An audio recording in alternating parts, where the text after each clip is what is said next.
In the stillness of a prison cell, behind the iron bars of Alipore jail, a great revolution was unfolding. Not in the world outside, but within the soul of a mystic being destined to awaken a nation. That mystic being was Sri Aurobindo. He had entered prison as a fierce nationalist, a voice against colonial tyranny. But what emerged was something far deeper. A sage, a seer, a yogi. It was here, amidst silence and solitude, that the divine made itself known. One night, as he sat in deep meditation, the boundaries between the material and the spiritual dissolved. In the silence of his cell, Sri Aurobindo encountered Sri Krishna, not as a mere historical figure, not as an idol, but as the living, vibrant, divine presence. In his own words, Sri Aurobindo writes, "It was into the jail that he came to me and stood and spoke with me face to face. He didn't see Krishna merely with the physical eye. He felt Krishna as the cosmic force behind every moment, every breath, every action, pervading even the walls of the jail and the guards who watched over him. This was not a vision for ecstasy alone. Krishna came to teach surrender, action without attachment, and the transformation of life itself." Sri Aurobindo began to see Krishna in everyone. The prisoner in the next cell, the prison officer, the wandering thoughts in his mind, all were Krishna. There was no one else but the divine.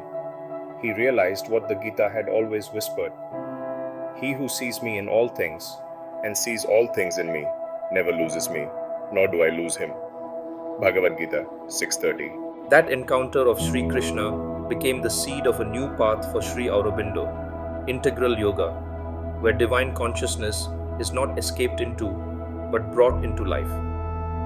Sri Aurobindo said, "I was no longer aware of myself or my surroundings, but only of a vast, infinite presence, calm and all-encompassing."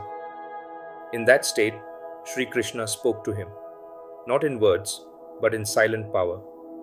And in that silence, Sri Aurobindo understood something transformative, that he was no longer the one acting. Years later, he wrote, "I knew then that I was being prepared for a work, not the work I had imagined, but a vaster and deeper one. My politics had been only a veil. Now it was the divine's work that had begun. I saw that he alone is the doer, and I am but the instrument." This wasn't just spiritual philosophy, it was the living flame of surrender, a shift from outer revolution to an inner awakening, an offering of self to the Supreme. Sri Aurobindo writes, "I looked at the jail that held me and saw the Lord within it. I looked at the judge that sentenced me and saw Sri Krishna smiling." This was not imagination, it was not belief, it was direct realization. He did not simply worship Krishna, he became a channel for Krishna's consciousness. This encounter revealed to him the truth of the Gita, not as a book, but as living truth. The Gita's message of surrender, of action without attachment, of divine realization, all crystallized into experience. For him, Krishna was not a god to be worshipped, but a presence to be lived.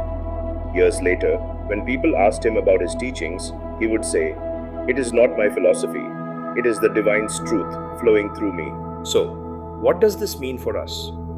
It means that the divine is not distant. He does not wait in heaven. He knocks quietly on the door of our awareness. Whether in a prison cell or a quiet morning, the sacred is always near, hidden yet ready to be seen. Sri Aurobindo's encounter with Krishna teaches us this: still the mind, open the heart, look within, and you may just find he was there all along. If this story moved you, take a moment to reflect. And if you feel inspired, share this message with others. Don't forget to like, subscribe, and tap the bell icon to stay connected to more journeys of inner awakening. Because the divine speaks to all. Are you ready to listen?